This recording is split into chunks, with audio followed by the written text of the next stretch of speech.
jeg står og cyklerer, så skal jeg sætte den. Og der er målet.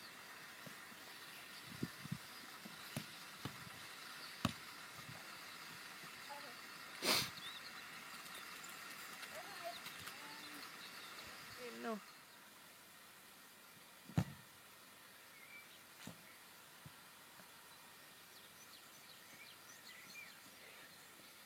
Måden jeg sparker på, for at jeg kan få den til at dykke så meget til, at det er umuligt for målmanden at tage den, det er, at jeg rammer bolden. Ja. Så får den til at knække de sidste 2 meter. Den går bare sådan her. Det gør det umuligt for målmanden. Alle frispark, jeg har taget, har jeg scoret på, som er på mål. Og hvis du spiller på 7 mand, som jeg gør, virker det altid. Jeg er klar.